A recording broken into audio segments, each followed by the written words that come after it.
Mesdames, Mesdemoiselles, Messieurs, bonjour. Pour ce Xème Téléfoot, nous allons commencer par l'événement de cette semaine. Si, n'ayons pas peur des mots, nous sommes champions d'Europe quand même pour la deuxième fois. Ça s'arrose. Nos espoirs, en effet, n'ont pas fait de détails devant la Grèce mercredi dernier à Besançon. Bravo à nos petits jeunes footballeurs. Et sur place, il y avait notre petit jeune à nous, à Téléfoot, c'est-à-dire Martin Zara.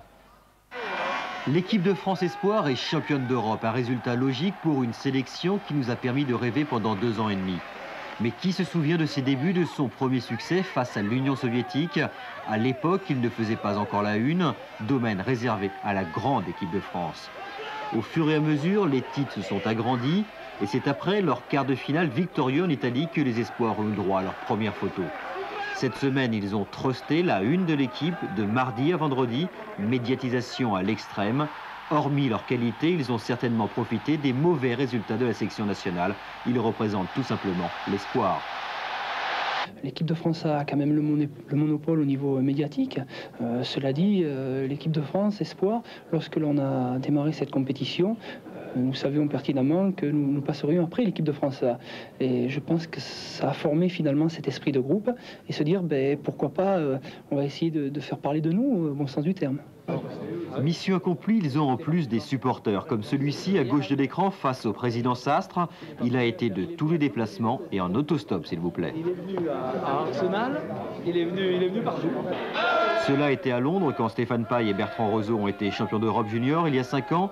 Eux représentent l'avenir. En fait, il n'en manquait qu'un pour que la fête soit complète. Il n'a pas été invité par la Fédé. C'est dommage. Le secret de cette équipe, c'est donc l'esprit de groupe.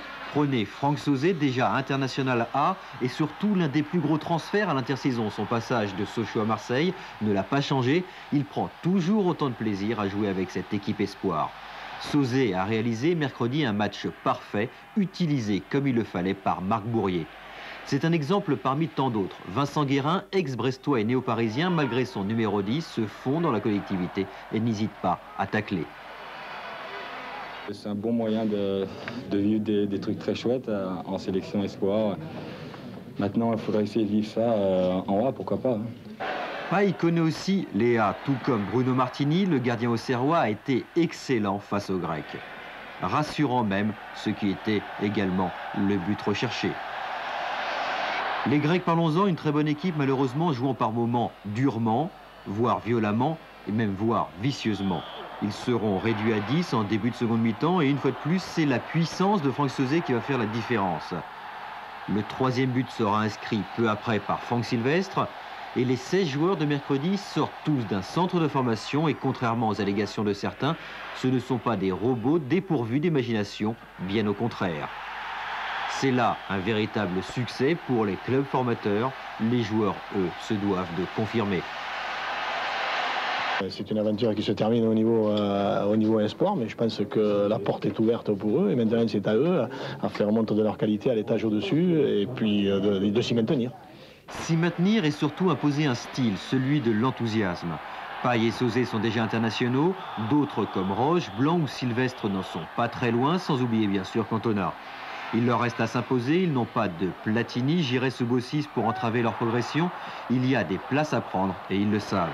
Ils sont en quelque sorte l'avenir et le sourire du football français. Quant à Marc Bourrier, le voilà orphelin avec une nouvelle équipe à bâtir, un nouveau départ, un autre challenge, mais avec un esprit à sauvegarder.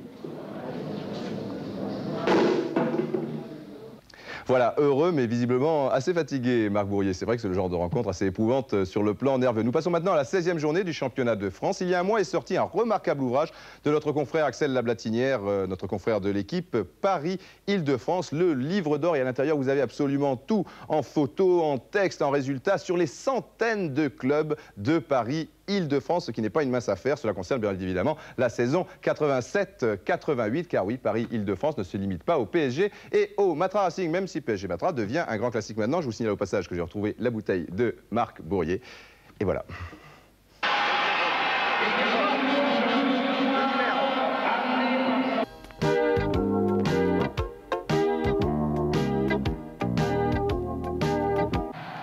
Quand deux formations comme le Matra et PSG se rencontrent, on cherche dans le moindre détail à évaluer le rapport de force. Côté public, le Matra ne mobilise pas encore de noyau dur, ce qui n'est pas le cas du PSG qui, malgré une mauvaise saison l'an dernier, conserve ses inconditionnels. En ce qui concerne les individualités, l'avantage est entre autres avec Grimaud, Pérez et Bouderbala dans le camp du Matra. Quant à la dynamique de la victoire, c'est incontestablement l'une des forces du PSG version 88-89. Mais dans un tel match, tout peut basculer sur un coup de génie. Et dans ce cas-là, on pense tout de suite à Susic, le passeur, ou à Francescoli, le buteur. Deux joueurs qui, par le passé, ont tenu un rôle déterminant dans les derbys. Et vous allez voir que pour s'occuper d'eux, les méthodes sont très différentes. Pour le PSG, Ivic choisit un marquage de zone, sorte de filature discrète. Qui prendra Francescoli, quand il viendra à droite, ce sera certainement Michel. S'il va à gauche, ça sera Philippe Janol. Et s'il vient dans l'axe, ça sera moi. Et Michel, visiblement, c'est plutôt un joueur qui vous conviendrait au marquage. Oui, mais depuis l'année dernière, j'ai pas fait le marquage depuis la saison passée. Donc, ouais, il me conviendrait. Quand je l'ai pris une fois en derby, il m'avait fait souffrir. Il est très difficile pour n'importe quel défenseur, même s'il est très bon. Hein. Option différente au Matra où Ben Mabrouk va faire de la surveillance rapprochée. Essayer de tout faire pour lui laisser le moins possible de champ dans le terrain. Qu'est-ce que tu redoutes le plus chez lui? Ses crochets courts. Très dangereux dans ses crochets courts et dans ses passes décisives. Tout commence par l'intimidation. 1 minute de jeu et Susic est à terre.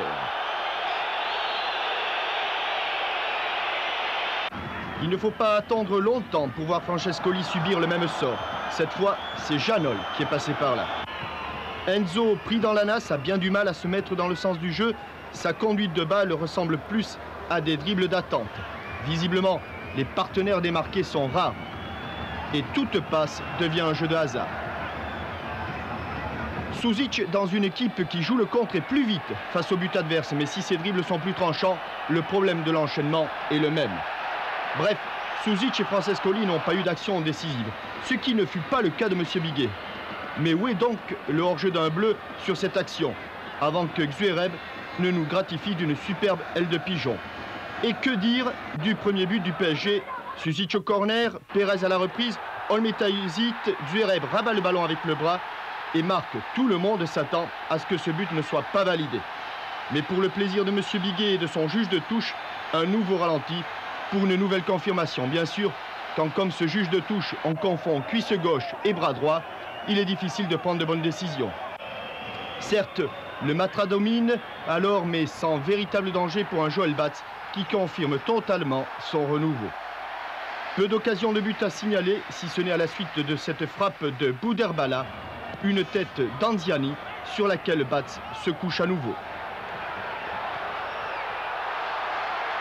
Après le repos, le PSG aurait pu réussir rapidement le break sur ce corner de Susic et cette tête de Bibar repoussée par la transversale. Inlassablement, le Matra bute sur l'organisation défensive du PSG et il faut encore un coup de pied arrêté et encore une tête d'Anziani pour que les ciels et blancs se procurent une occasion. Mais à force de pousser, le contre du PSG jaillit. Un contrôle pivotant de Zverev. Pérez évite la sortie d'Olmeta et marque malgré un angle réduit.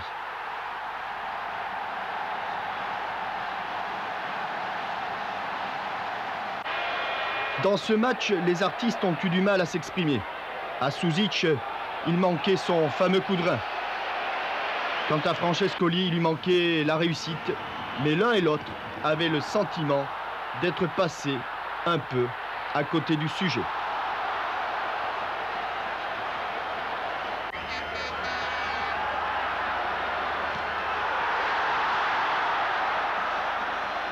La zone qui fait Paris Saint-Germain, c'est très dur parce qu'ils ne sont pas seulement que les défenseurs, ils sont plus de 6-7 joueurs qui jouent derrière, ils jouent libéraux par derrière, libéraux par devant, 4 joueurs qui sont en ligne. C'est très difficile parce qu'il n'y a pas d'espace, même pour faire les 1-2, il n'y a aucun espace. Il y avait beaucoup d'espace, j'avais beaucoup de ballons, mais Je ne sais pas, j'étais peut-être très maladroit ce soir parce qu'il y avait plusieurs ballons faciles à donner, mais je les ratais facilement, je ne sais pas.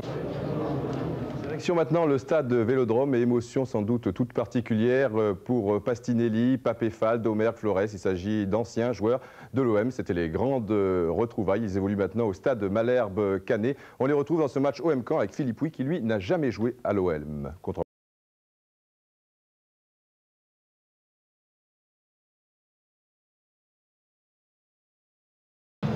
OM Caen, plus de minots. En revanche, grande rentrée de Klaus Allofs et début de Bruno Germain. Samedi dernier, il était encore à Toulon, mais 2 bras d'honneur au public varois ont précipité sa mutation. Les dirigeants de Marseille cherchaient un milieu défensif et ça m'a certainement aidé dans la transaction. À la limite, vous quittez Toulon pour Marseille, donc vous allez dans un plus grand club. C'est presque un mauvais geste qui vous profite. Oui, mais je me répète, je veux dire, il n'y avait rien de prémédité. Ses débuts au stade Vélodrome, Bruno Germain s'en souviendra puisqu'après 5 minutes de jeu, sa nouvelle équipe, l'OM, va encaisser un superbe but. Les Canets vont traverser tout le terrain sans que les Marseillais ne touchent le ballon. L'action est partie du gardien, Benfoussan. Fall, Domergue et Philippe remontent le ballon jusqu'à Dumas. Belle ouverture pour Diver qui prend tout le monde de vitesse. Balle piquée, lucarne, 1-0 pour Caen. Et 5e but en 5 matchs pour Fabrice Diver, l'une des révélations de cette saison. 4 minutes plus tard, longue balle de Forster à destination de Papin. Il évite la sortie, ensuite il déménage à Vrillon. Monsieur Wurtz n'a rien vu. Le centre de Papin trouve la tête de Cantona. 1 partout et 2 buts donc en 9 minutes. On ne s'ennuie pas au cours de cette première période. 18e minute, Germain, Sauzé démarque Allofs. Il n'est pas hors jeu et il trompe Benfoussan. 2-1 pour l'OM et un retour réussi de l'attaquant allemand. Le 4e but du match ne va pas tarder non plus. Une demi-heure de jeu. Ballon perdu par Dimeco. 1-2, Philippe Point, avec au bout une jolie frappe de Christophe Point. Nouvelle lucarne, 2-2, 4 buts donc en 30 minutes. Mais à la mi-temps, cela aurait pu faire 3-3 ou 4-4. Il y a eu beaucoup d'occasions des deux côtés. Là, M. Wurtz aurait pu siffler un pénalty en faveur de Caen. Quant aux Marseillais, leur plus belle occasion est partie de cette sortie d'Huard. Une longue relance pour Vercruis qui se présente seul devant Benfoussan, lequel Benfoussan détourne la frappe de Vercruis. Première mi-temps donc équilibrée par le nombre de buts et le nombre d'occasions. En revanche, changement de décor en 2e période. Contrôle de Leroux et frappe à côté. Là, plus d'équilibre, tout se joue devant les buts du capitaine canet Benfoussan. Il va avoir la possibilité de briller, comme par exemple sur cette reprise de Papin qu'il détourne. Mais pas content quand même, Benfoussan.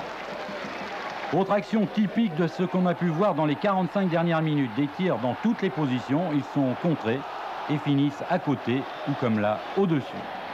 Mais à un quart d'heure de la fin du match, l'OM trouve la faille sur ce festival de tête. Cantona, Vercruis, Benfoussan repousse, Vercruis a suivi. Il marque de la tête, 3-2 pour l'OM, le but de la délivrance. Il ne manque plus alors qu'un but de Papin pour que les 25 000 spectateurs marseillais soient ravis. Et bien ce but, il le marque dans les dernières secondes du match. 4-2, un très bon match des deux équipes, mais une victoire de l'OM qui s'est tout de même fait attendre. Ce qu'il y a de positif aujourd'hui, c'est que chacun des attaquants a marqué et je pense que le retour de Klaus a été quand même bénéfique pour nous et surtout que maintenant avec Eric ça commence à bien marcher, alors je pense que l'OM de maintenant sera encore plus dangereux. William, il a été bon, papa? Non, j'ai pas été très bon. Il n'est pas sûr, pas encore vraiment habitué à la caméra. Bien, Enzo Sifo et Francky Vercotteren se trouvaient côte à côte sur le banc à Anvers, en train de regarder le lever de rideau tranquillement. Ils se retrouvaient quelques minutes plus tard sous le même maillot, celui de la Belgique, pour un match amical Belgique-Brésil. Et puis hier soir, au stade municipal de Bordeaux, eh bien, ils étaient adversaires. Nantes-Bordeaux, Martin Zar.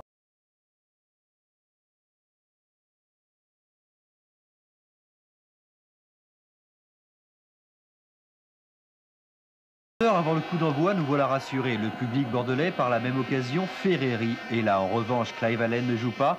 Il est en grande discussion ici avec Mo Johnston, l'Écossais. C'est Zoran Vujovic qui lui a été préféré. Pas de quoi, en tout cas, entamer la sérénité de Blažević, l'entraîneur nantais. Surtout que le début de rencontre lui donne raison. La première occasion est pour ses joueurs. Dropsy sauve du pied devant Youm. C'est évident, les Bordelais, après leurs 2 échecs consécutifs, sont contractés.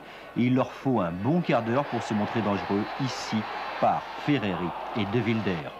2 minutes plus tard, les Girondins obtiennent un coup franc tiré par Chiffaut, tête et but de Stopira dans une position acrobatique. Nantes va ensuite dominer sans pour autant se créer d'occasion.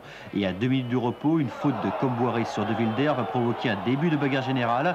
Au départ, un accrochage entre Sénac et Johnston. Ensuite, une belle mêlée. Monsieur Rideau est dépassé. Il y avait, c'est vrai, un climat passionnel depuis le début de la rencontre qui explique beaucoup de choses. Ensuite, tout s'est arrangé. À la mi-temps, Bordeaux mène 1-0. En début de seconde période, Nantes va se créer quelques belles occasions, comme ici un centre de Vercotteren, une remise de Johnston et un tir de Youm à quelques centimètres du poteau droit de Dropsy.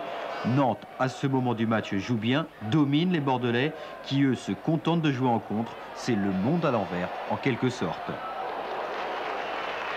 Et c'est en contre précisément que les Girondins vont marquer un second but. Une montée de Touvenel, l'un des meilleurs Bordelais hier soir. Un centre et une tête superbe d'Ayache en pleine lucarne. Malheureusement, c'est un but contre son camp du défenseur nantais qui va avoir pour effet de libérer Bordeaux. 6 minutes plus tard, Ferreri sur la gauche pour De Wilder, tête et plongeon de Marot. De Sailly, alors que ça ne s'imposait pas du tout, prend le pied de Stopira. Penalty indiscutable. Un penalty qui est transformé par Ferreri. Bordeaux 3, Nantes KO. Bordeaux qui a préparé ce match comme un véritable match de Coupe d'Europe. Alors les Girondins ensuite s'amusent. Même Roche n'hésite plus à monter. Relais du libéraux avec Stopira. Et Roche va échouer sur Marot. 1 minute plus tard, Ferreri pour Touvenel. Petite faute de Deschamps le Nantais sur l'arrière latéral girondin. Un coup franc très vite joué et résultat, un 4e but signé Ferreri, son 2e de la soirée. De quoi rendre jaloux Stopira, mais le match n'est pas encore terminé. Corner entre Chiffaut et Ferreri, centre du meneur belge et 2e but de la tête de Stopira. Bordeaux euphorique, Nantes malheureux, mais le résultat est là, 5-0.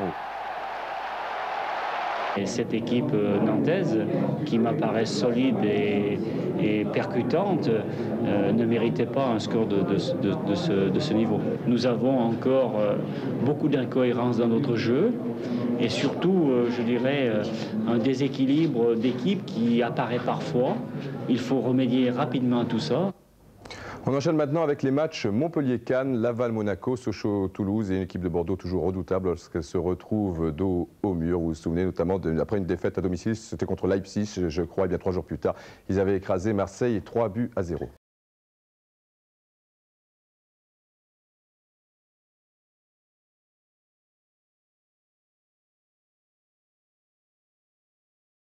Du bon au stade de la Mosson avec un super Amitrano et puis il est vrai avec un petit peu de chance. Il y avait une tête de Laurent Blanc, encore Laurent Blanc quelques minutes plus tard, tête de Lemou, encore Laurent Blanc et toujours de la tête, décidément c'est une manie et cette fois la chance. 0-0 à la mi-temps, la deuxième période n'amènera pas grand chose. Roger Millat, un joli relais avec Ferraoui, le pied gauche et cette fois le pied gauche de l'acrobate Bernardet. C'est finalement Cannes qui sur contre-attaque aurait très bien pu créer la surprise. Le mou arrive un poil trop tard, grand pont. Dommage que la passe sera mal ajustée pour Vujovic en embuscade au point de pénalty.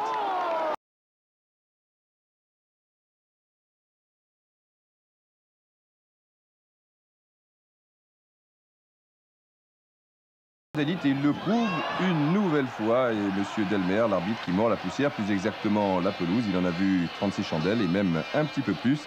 C'est le classique coup du lapin. Il va falloir interrompre la rencontre quelques secondes. Et cela se comprend fort bien. Ça ne va pas fort, contrairement à certains. Rien d'extraordinaire dans cette première période. Et puis à la 47e minute, le même Gérald Passy pour Assadourian en grande confiance actuellement. Toulouse mène 1-0 à la mi-temps. Deuxième période maintenant avec Sochaux à l'attaque et égalisation de Thierry Lauré. Regardez bien, Paille et Lada n'ont pas l'air vraiment ravis. Lada applaudit du bout des doigts. Nous avons gardé les images quasiment dans la continuité. Donc on remet en jeu côté toulousain, mais la relance n'est pas vraiment ça avec Pascal Despérou. Et Sochaux en profite et le même Loré va donner l'avantage à sa formation. Et regardez encore sur la droite de votre écran, Lada et Paille. Ah, c'est vrai qu'ils ont connu des sensations bien plus fortes mercredi dernier. Loré, lui, est ravi de son côté. Attention, je place le mur, attendez mon coup de sifflet. Et Marsico, lui, tire directement. On prend l'arbitre pour un abruti et donc on écope d'un carton jaune dans le genre. C'est plutôt normal. On va donc retirer le coup franc. On a changé de tireur et c'est Gérald de Passy finalement. Cette affaire arrange tout à fait l'équipe de Toulouse qui fera donc match nul 2 buts partout. Une balle de 3e but en fin de rencontre. Une balle de hat-trick pour Thierry Loré, mais un bon réflexe de Robin Huck.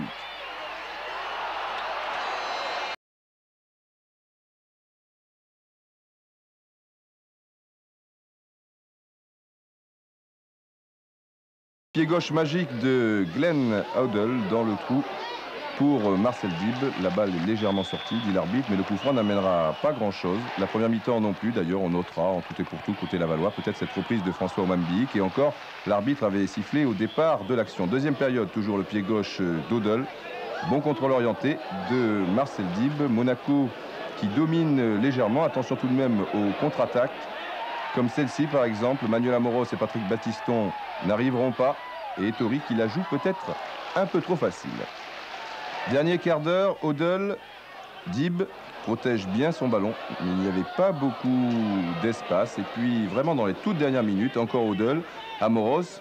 Belle fin de U2 de Marcel Dib. Amoros a poursuivi son action. Il est remarquablement placé. Il faudra se montrer plus adroit, plus réaliste contre le FC Bruges.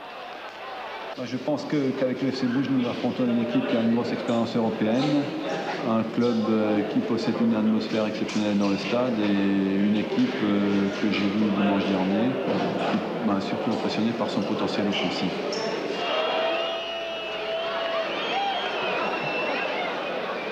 Avant de découvrir les meilleurs moments de la deuxième partie de ce championnat première division, une présentation précisément du FC Bruges, futur adversaire donc de Monaco en Coupe d'Europe. Nous nous sommes rendus dans la Venise du Nord. Au fait, je ne vous ai pas dit, mais j'ai retrouvé la fameuse bouteille. Bon, comme ça, tout le monde en profite. Un football redoutable en Coupe d'Europe et assez technique. Il y a beaucoup de petits ponts.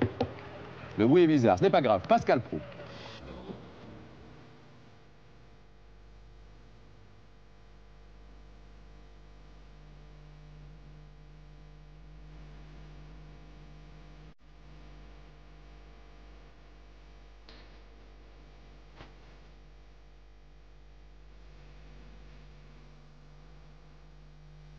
Ah, Bruges et son passé, au temps où Lambert jouait encore dans l'équipe. Évidemment, c'était pas tout à fait celui-là, c'était Raoul au début des années 70, avec, souvenez-vous, un premier tour de la Coupe UEFA disputé face à Lyon.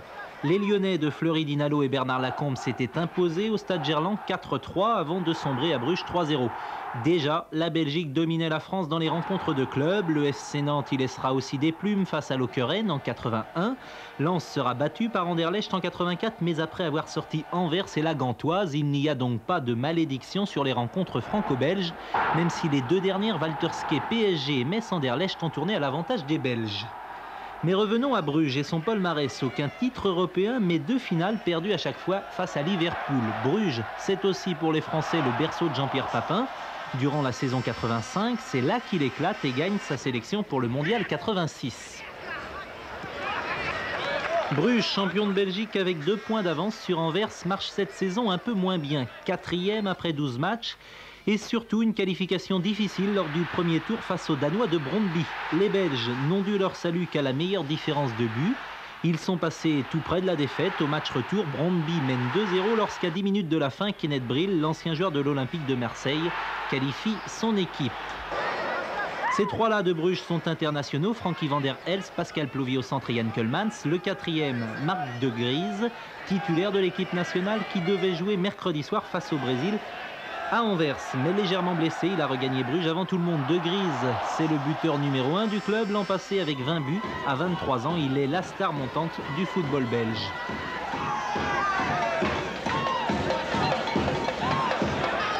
La colonie brésilienne toujours présente mercredi soir pour Belgique-Brésil avec une victoire des médaillés d'argent de Séoul 2-1. Et ce malgré la présence de Jan Keulemans, capitaine de l'équipe nationale et du SC Bruges, 75 sélections. Pour ses 31 ans, il est évidemment l'homme d'expérience dont Monaco devra se méfier. Ah, Monaco, c'est une très bonne équipe. Enfin, je crois savoir qu'en ce moment, c'est pas terrible. Hein. Oui, même si face à Marseille, je crois que c'était la semaine dernière, ils ont fait un carton. Il faut donc attendre et voir.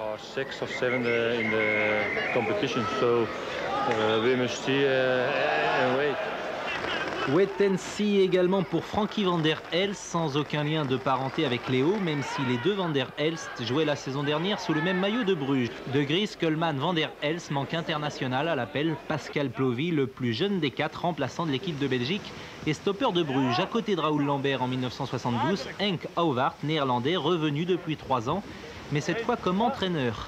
Un entraînement avec des surprises et la présence d'un Belge, Serge Kimoni, d'origine zaïroise, dont le papa joua dans les années 60 dans le championnat de Belgique. J'aime manger une frite une fois. J'aime les frites. Ici en Belgique, elles sont très bonnes, bah. Alors vous êtes belge, d'ailleurs ça se voit à votre accent. Ah oui, tout à fait. Pas belge, mais sénégalais, le libéro Mamadou Thiou qui a porté 40 fois le maillot de la sélection du Sénégal. Enfin, Monaco retrouvera le Danois Kenneth Brill, toujours aussi décisif devant, on l'a vu tout à l'heure. Et c'est confirmé avec ses 17 buts dans le dernier championnat. Bruges-Monaco sera enfin un nouvel épisode du feuilleton franco-belge et l'occasion de faire le point sur la mini-polémique déclenchée par Raymond Goethals, l'entraîneur d'Anderlecht, après la sortie sans gloire du FC Metz. Dans le championnat de Belgique, qui est un championnat pour moi autrement difficile que le championnat de France, parce que bon, j'ai quand même été entraîneur en France, comparez jamais le championnat de Belgique et le championnat de France, hein. C'est le jour et la nuit, hein. Je crois que ça se vaut, je crois que il y a peut-être plus d'équipes valables en Belgique qu'en France, en ce sens que le championnat est peut-être plus serré. Il n'y a pas vraiment de petits clubs chez nous. Tous les matchs sont difficiles. Alors qu'en France, très souvent, il y a 3-4 clubs qui planent au-dessus. Et il y a parfois des matchs plus faciles. Mais de moins en moins, Monsieur Tess, de moins en moins. Dans la deuxième partie de ce téléfoot, le match du jour, Nice-Auxerre, Strasbourg-Toulon, Saint-Etienne, Lille, Lens, Metz. Vous verrez également la rétrospective, la deuxième division, Niort-Le Havre et puis un petit magazine sur Niort. Et puis une longue séquence étrangère, beaucoup de buts, car il y avait des matchs comptant pour la Coupe de l'UEFA et puis des éliminatoires de Coupe du Monde. Tout de suite, juste après une petite page de publicité. Pour le journal du club à Nice, qui deviendra vraiment un véritable magazine avec photos, enquêtes, interviews, etc. Et coup de chapeau à notre consoeur Geneviève Revel, qui se débrouille vraiment comme un chef. Coup de chapeau également au centre de formation d'Auxerre, qui nous surprend d'année en année. Attention, Nice a perdu la semaine dernière à Toulouse, mais toujours redoutable sur son terrain, 100% de réussite. Souvenez-vous de Nice PSG, Marianne Mako pour le match du jour. Get your ticket to that wheel in space while there's time. 5 fois en Division 1, Auxerre s'est retrouvé leader du championnat sans jamais le gagner. Ici, on souhaite faire comme en 84, terminer 3e et participer à une Coupe d'Europe. Pour l'heure, cette place étonne. Elle me surprend par rapport au début de saison, bien sûr, et par rapport à nos objectifs. Elle ne me surprend pas par rapport aux semaines immédiates, puisque nous étions 3 leaders constamment à nous dépasser les uns les autres. Il fallait bien que notre tour arrive. Auxerre effrayé à l'intersaison par son petit recrutement. Malgré des hommes forts au poste clé, Martini, Boli, Mlinaric et Matizik, plus que jamais, Roux pioche et doit piocher dans le centre de formation, d'où un équilibre précaire. C'est la vie intérieure, la vie affective d'un groupe, et puis ce qu'il est capable de donner, qui est très souvent supérieur à l'addition des talents individuels. Et c'est le cas cette année. La colle prend bien, oubliez la mauvaise ambiance de l'an dernier, les anciens épaulent volontiers les juniors, les jeunes sont tout oui. De temps en temps, je vais manger au centre pour me mettre un petit peu dans le tempo, pour discuter avec eux, pour leur montrer que le fait d'être titulaire en première division ne m'empêche pas aussi de revenir à la case départ. Des stagiaires de l'époque Boli, 8 jouent en D1, les 8 autres en D2. Darras, Prunier sont les chefs de file de cette génération-là, Vairua. Et puis par contre, il y a 2 débutants, ou presque, c'est-à-dire Cocard et Guerrero, qui ont eu leur chance pleinement cette année, qui l'ont saisi et qui, eux, sont dans leurs 40 premiers matchs de première division et qui remplissent bien leur rôle. Jeune et expérimenté, cas extrême Boli, 22 ans, 6e saison en 200 matchs. Dans une équipe de 23 ans de moyenne, Roux veille dès le baptême. Il essaie de nous calmer déjà, il nous dit de rester modeste, surtout de rester modeste. Giroud affectionne une stricte discipline pour les jeunes, c'est connu, et pour les grands. La mise au vert, je pense que c'est très bénéfique pour nous.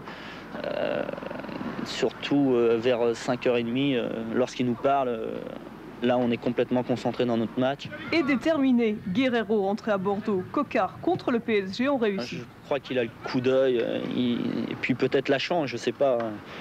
Ce qui fait que lorsqu'il fait rentrer un jeune pour la première fois, celui-là éclate. Mongzuk, meilleur buteur, n'a que 6 buts car d'autres suivent de près. Collectivité oblige. Si on doit craquer, c'est pas physiquement, c'est peut-être tactiquement. Avantages et défauts de la jeunesse, mais à Auxerre, il y a de quoi faire.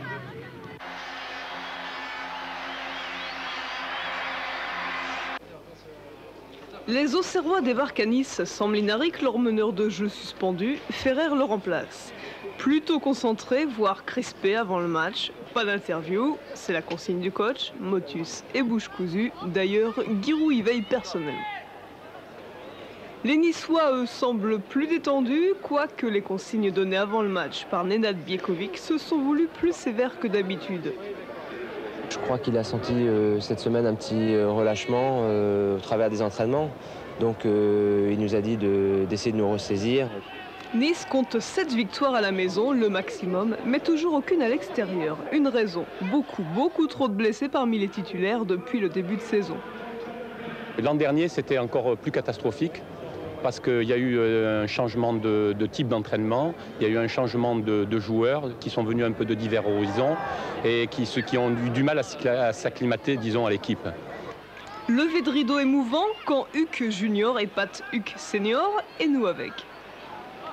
Le match commence, première belle action pour Auxerre, Guerreiro prend ce ballon, cherche Ferrer, rapidement sur le but, mais Pifto sort bien.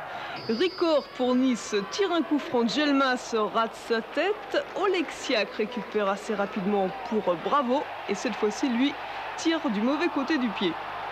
Sur le corner de Ricor qui suit, Martini retire le ballon de la tête du même Bravo, pas de chance. De nombreux coups de pied arrêtés pour Nice, Martini stoppe ce tir de Guérit, mais Bravo bientôt dans la surface tente un ciseau qui ne marche pas. Ricor dans ses œuvres nargue le jeune Guerreiro. Faute, coup franc pour peut-être Djelmas, toujours à l'affût dans ces cas-là, mais Martini aussi.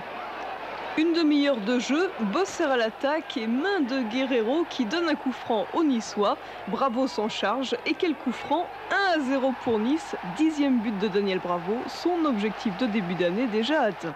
Immédiatement après, Djelmas se sent des ailes, mais Martini s'interpose. Le score à la mi-temps sera celui du match. Il y avait des attaquants de talent, mais notre système défensif était bien disposé, on arrivait à les contrer. Et puis bon, là, il y a eu un petit relâchement. Vous savez, on est une équipe jeune. Il n'y en a que pour Nice. Dans cette deuxième mi-temps, le centre d'El Adaoui contré profitera à Jean-Philippe Rohr. Très bon hier soir. Bravo et Guérit s'enflamment aussi. Mais les actions niçoises s'effritent dans leur conclusion. Ce sera le lot de toute cette deuxième mi-temps. Djelmas et Enduro n'auront pas plus de chance malgré ces 1-2 réussis. Score final 1-0.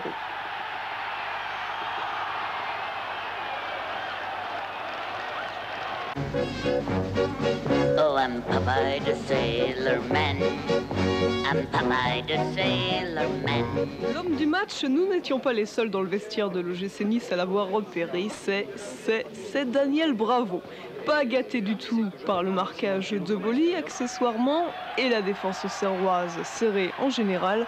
Il a procuré tout de même des ouvertures. Réussit la plupart de ses dribbles malgré l'ombre Prunier. Et il faut souvent céder plus que de ses jambes pour le rattraper.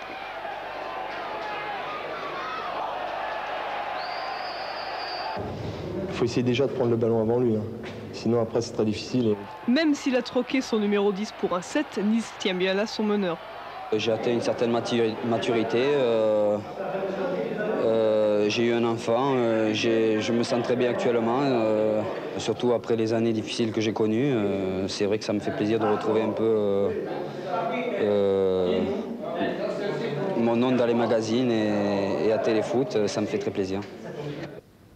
Ben bravo. Il faudrait essayer de faire aussi bien pour l'OGC Nice à l'extérieur. Maintenant, Strasbourg-Toulon, Saint-Étienne-Lille, Lens-Metz avec Yves Kufferminx, suite et fin donc de cette 16e.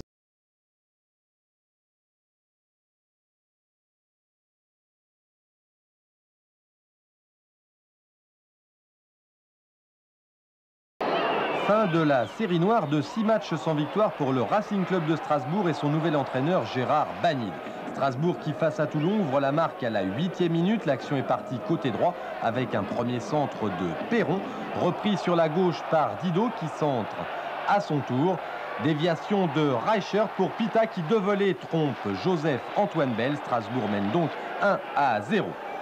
Réaction toulonnaise 4 minutes plus tard avec un centre de Béranguier que Pluquinger ne peut que détourner dans les pieds d'Espanol qui, malgré un angle fermé, tente sa chance, mais cette fois le gardien alsacien dévie au-dessus. On passe tout de suite à la 35e minute avec un corner de Pita prolongé par Sattler sur la transversale. Et donc à la mi-temps, Strasbourg mène toujours 1-0. On passe en deuxième période avec un nouveau corner de Pita repoussé par Mendy une première fois. Nouveau centre de Pita, cette fois Reichert devance tout le monde et permet à Strasbourg de mener 2-0. Les Alsaciens marquent même un troisième but refusé pour un hors-jeu de Fabrice Meige au départ du ballon. Et finalement, à la toute dernière minute, Toulon sauve l'honneur sur une montée de son libéro Roger Mendy. Le centre est repris par Mangione et Toulon s'incline à Strasbourg 2-1.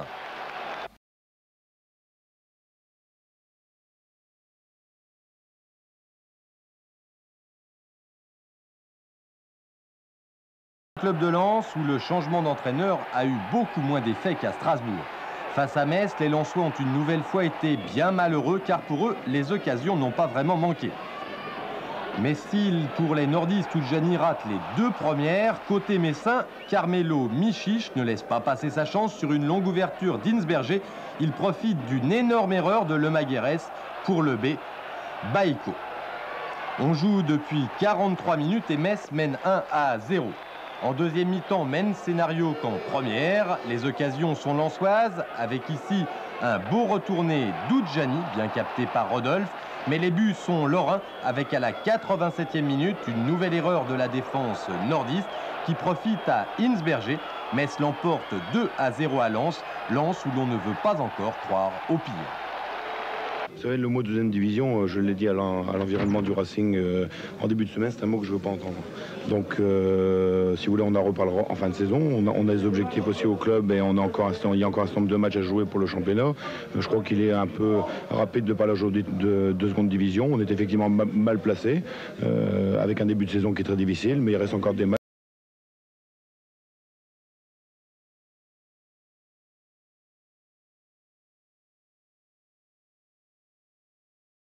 Placé également, Saint-Etienne espérait bien que la venue de Lille au stade Geoffroy Guichard lui permettrait de décrocher sa 2e victoire de la saison. Et les choses n'ont pas traîné pour les Verts, qui ouvrent la marque dès la 15e minute par le Suisse Alain Geiger.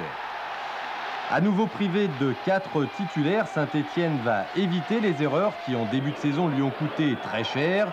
Les Lillois ne parvenant que très rarement à inquiéter Castaneda, qui va ici devoir s'interposer sur un tir de Pelé.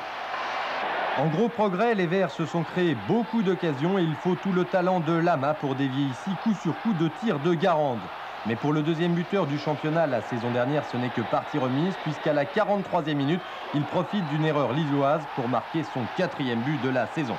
Saint-Etienne mène 2-0, un score qui aurait pu être encore plus lourd pour Lille en fin de match sans les étonnants réflexes de son gardien de but. Je crois qu'on a pris une solution de sagesse. Il est certain qu'il faut faire des efforts énormes pour s'en sortir, mais on est tous prêts à les faire puisqu'on sait que finalement le club, on aime ce club et ce club nous le rend bien. Nous passons maintenant.